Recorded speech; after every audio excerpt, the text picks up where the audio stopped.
Helen prit en charge gratuitement le dossier d'invalidité du vétéran sans-abri, sachant qu'elle allait probablement le perdre.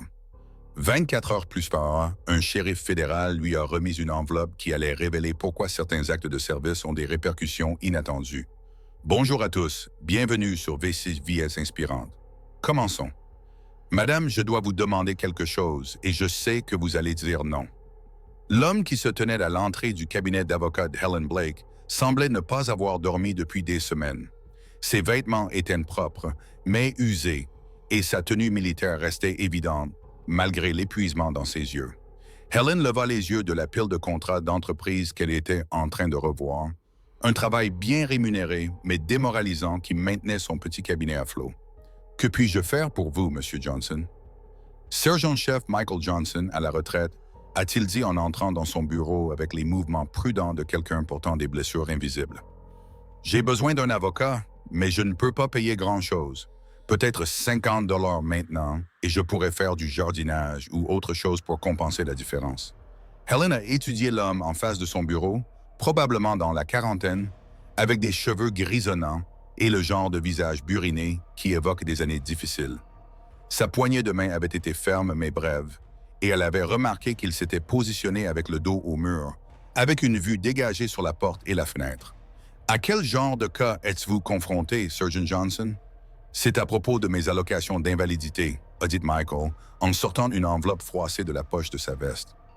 L'administration des anciens combattants a de nouveau rejeté ma demande. C'est la 3e fois. Mon avocat, enfin mon ancien avocat, dit qu'il ne sert à rien de faire appel.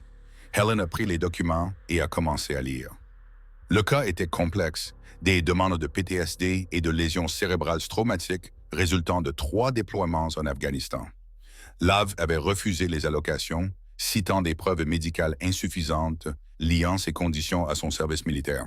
« Sergeant Johnson, puis-je vous demander ce qui s'est passé pour que vous quittiez votre avocat précédent? » La mâchoire de Michael s'est contractée. Il a dit que les cas d'invalidité de vétérans sont des cas qui ne rapportent pas d'argent. Il m'a dit que je devrais juste accepter le refus et passer à autre chose. Il a dit que je lui faisais perdre son temps. Helen a continué à lire le dossier, devenant plus en colère à chaque page. La documentation était en fait très solide. Plusieurs évaluations médicales, des témoignages d'autres soldats, des rapports d'incidents détaillés. Un avocat compétent devrait être en mesure de monter un dossier solide. « Depuis combien de temps attendez-vous ces allocations? » a demandé Helen. « 4 ans, » a répondu Michael tranquillement. « 4 ans d'appels, d'audiences, d'examens médicaux, de paperasserie. J'ai perdu mon emploi à cause des épisodes de PTSD. J'ai perdu mon appartement il y a 6 mois. J'ai dormi dans ma voiture. » Helen a levé les yeux des documents. « Votre voiture? » « Quand je peux me permettre de l'essence, » a dit Michael. « Sinon, l'abri pour vétérans quand il y a de la place disponible. » Helen a senti quelque chose se tordre dans son estomac. Cet homme avait servi son pays à travers de multiples déploiements de combat, et maintenant il était sans abri alors qu'il se battait pour des allocations qu'il avait clairement méritées. « Sergeant Johnson, je vais être honnête avec vous. Les appels pour l'invalidité des vétérans sont compliqués, chronophages, et lavent les combats agressivement. Même avec un dossier solide comme le vôtre, cela pourrait prendre des mois ou des années à se résoudre. » Les épaules de Michael se sont affaissées. « Donc, vous ne le prendrez pas non plus. »« Je n'ai pas dit ça, » et rapidement répondu Helen. « J'ai dit que ce serait difficile et chronophage, mais en regardant votre documentation, je pense que vous avez un très bon dossier. L'AV a fait des erreurs de procédure dans votre évaluation et les preuves médicales soutiennent fortement vos revendications. Mais vous avez dit, j'ai dit que ce serait difficile.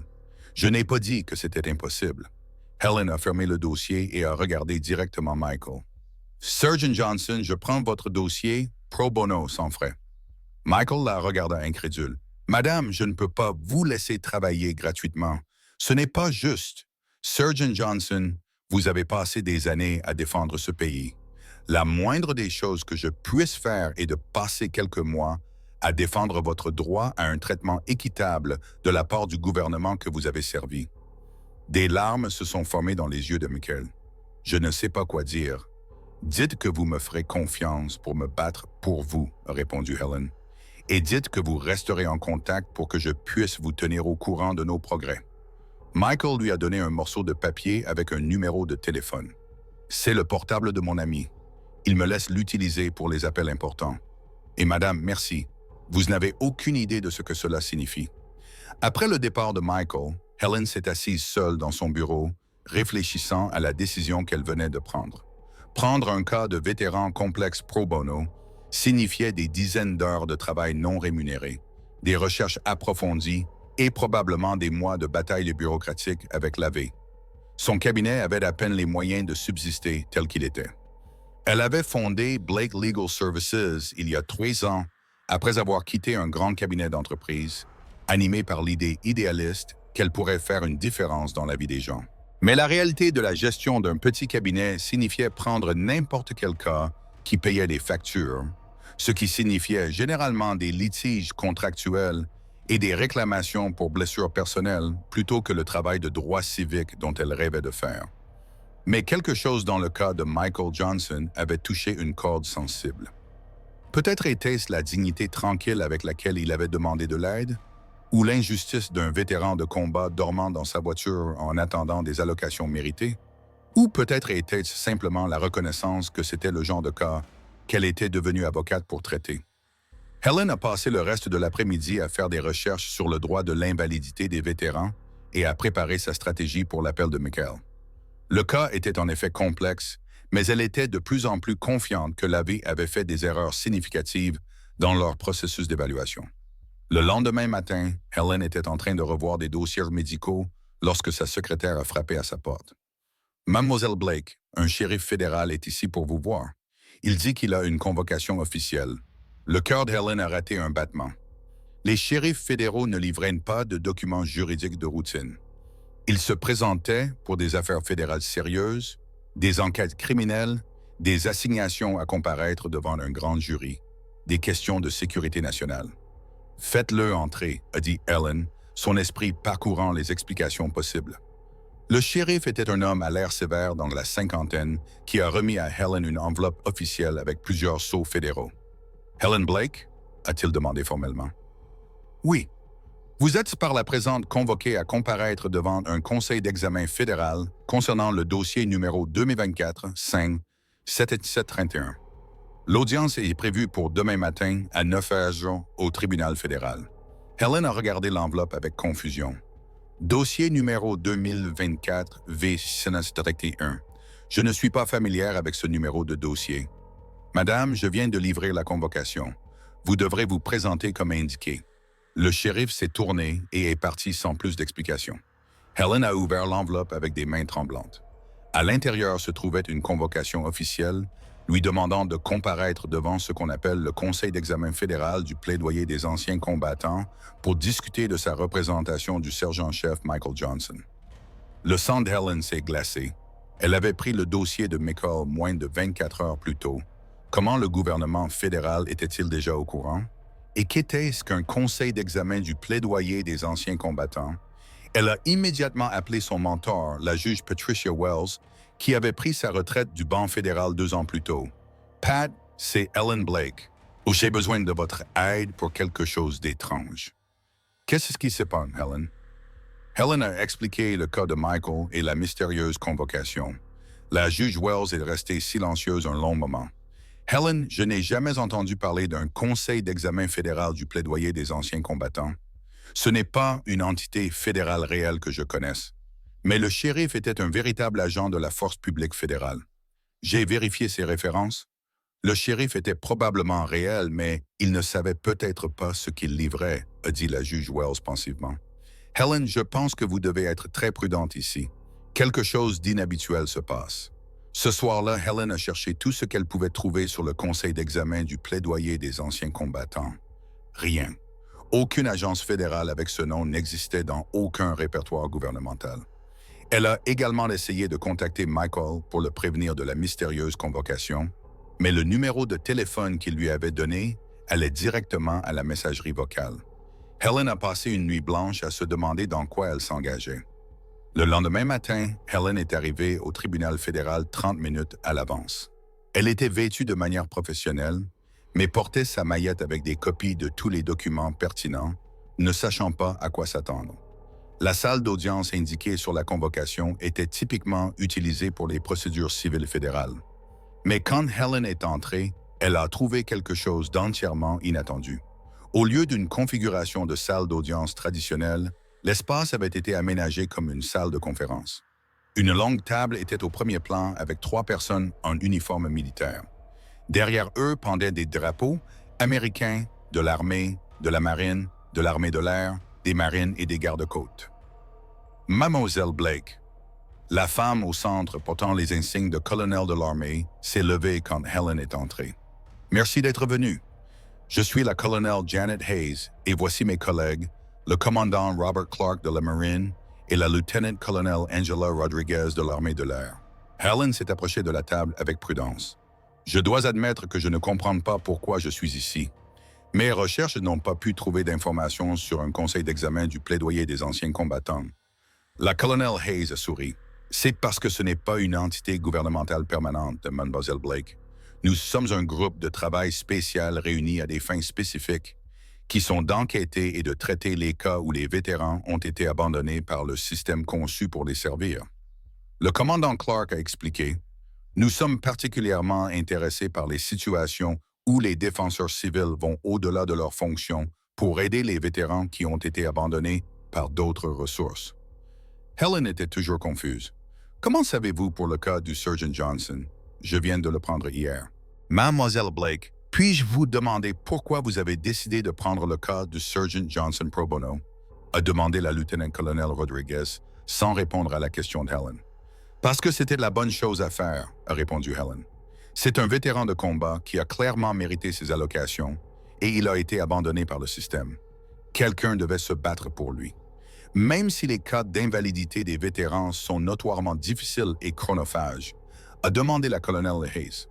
Surtout parce qu'ils sont difficiles et chronophages, a dit Helen fermement.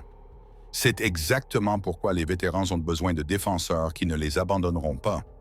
Les 3 officiers ont échangé des regards et la colonel Hayes a ouvert un dossier épais. « Mademoiselle Blake, que savez-vous du service militaire du Sergeant Johnson? » Ce qu'il m'a dit, 3 déploiements en Afghanistan, PTSD lié au combat et lésions cérébrales traumatiques. C'est exact, mais incomplet. La colonel Hayes a dit « Ce que le Sergeant Johnson ne vous a pas dit, c'est qu'il est récipiendaire de la médaille d'honneur. » La mâchoire d'Helen est tombée. Médaille d'honneur. Le Sergeant Johnson a défendu seul une base d'opération avancée contre une attaque coordonnée des talibans, a expliqué le commandant Clark. Il a tenu sa position pendant 6 heures alors qu'il était blessé, permettant à son unité d'évacuer des entrepreneurs civils et des alliés afghans.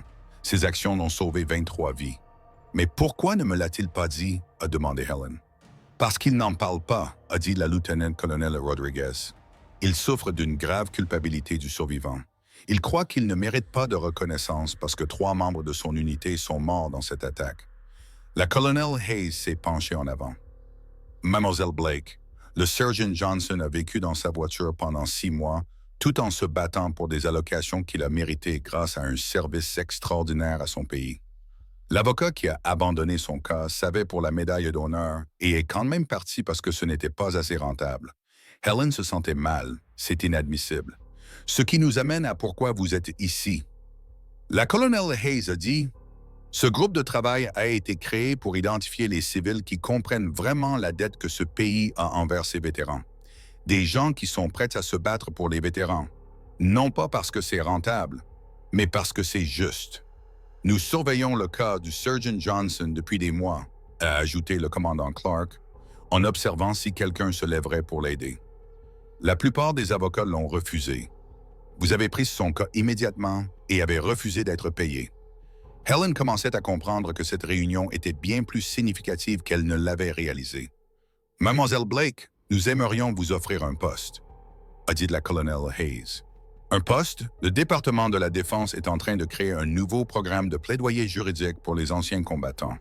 La lieutenant-colonel Rodriguez a expliqué « Nous avons besoin d'avocats civils pour travailler directement avec les bureaux des affaires juridiques et militaires afin de s'assurer que les vétérans reçoivent une représentation appropriée dans les cas d'allocation. » La colonel Hayes a ouvert un autre dossier. Le poste serait basé ici dans votre ville, mais vous travailleriez avec des vétérans à l'échelle nationale. Le salaire de départ est de 150 000 par an, plus les avantages sociaux fédéraux complets, et tous vos cas seraient entièrement financés par le gouvernement. Helen les regarda incrédule. Vous m'offrez un emploi fédéral parce que j'ai pris un cas pro bono? Nous vous offrons un emploi fédéral parce que vous avez pris un cas que tous les autres avocats ont refusé et que vous l'avez fait sans rien savoir du service héroïque du Surgeon Johnson, a corrigé le commandant Clark. Vous l'avez aidé parce qu'il était un vétéran dans le besoin, pas parce qu'il était décoré ou célèbre. Plus important encore, a ajouté la lieutenant-colonel Rodriguez, vous avez compris immédiatement qu'il ne s'agissait pas d'argent. Il s'agissait de justice. Helen a pensé à son cabinet en difficulté, au contrat d'entreprise qui payait en ses factures, mais la laissait vide. Le rêve de faire une vraie différence qui l'avait mené à la faculté de droit en premier lieu. Qu'adviendrait-il de mon cabinet actuel? A demandé Helen. Vous pourriez maintenir un cabinet privé limité pour les clients existants, a expliqué la colonel Hayes. Mais votre principale responsabilité serait de servir les vétérans qui ont été abandonnés par le système actuel. Madame Blake, a dit le commandant Clark sérieusement, il y a des milliers de vétérans comme le Surgeon Johnson, des héros qui ont servi leur pays avec distinction et qui se battent maintenant dans des batailles bureaucratiques qu'ils ne devraient jamais avoir à affronter. Nous avons besoin de défenseurs qui se battront pour eux avec la même intensité qu'ils se sont battus pour l'Amérique. Helen a pensé à Michael Johnson dormant dans sa voiture, luttant pour naviguer dans un système qui aurait dû l'embrasser comme un héros.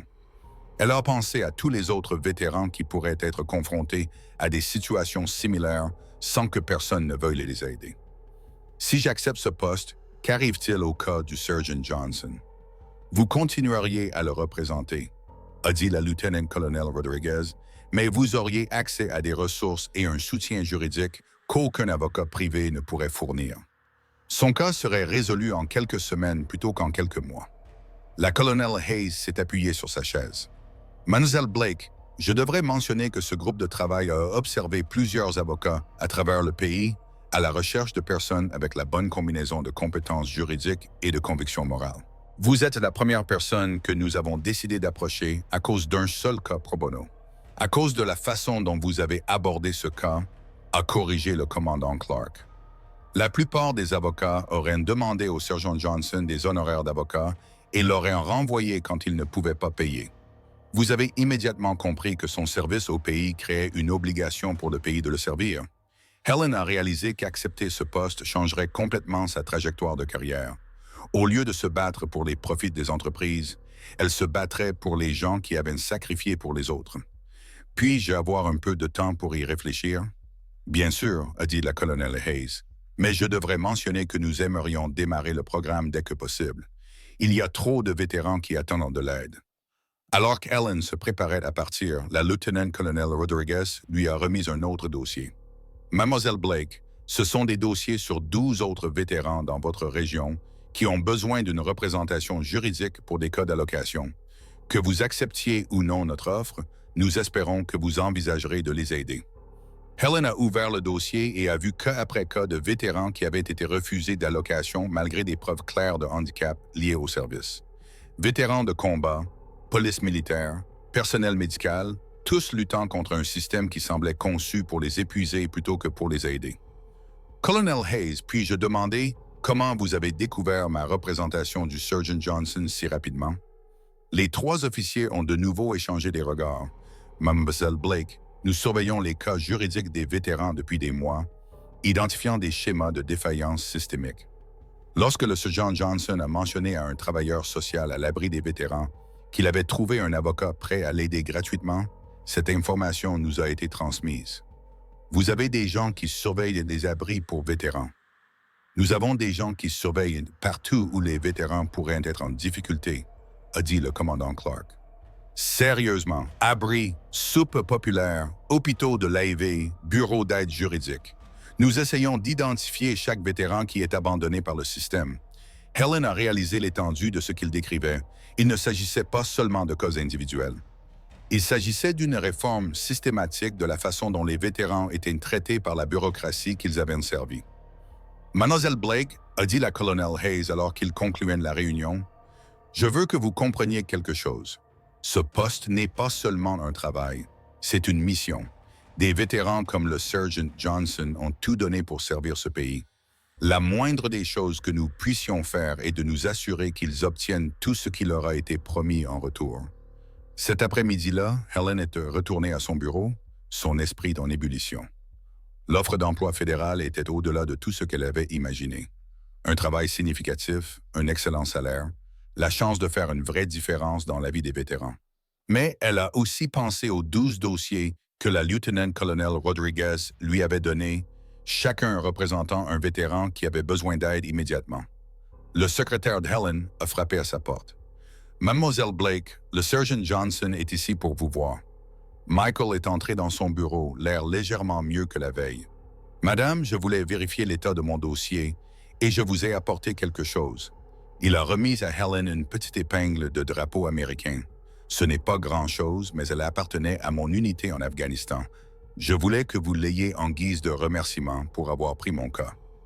Helen a regardé l'épingle, sachant maintenant qu'elle venait d'un récipiendaire de la médaille d'honneur qui était trop humble pour mentionner son propre héroïsme.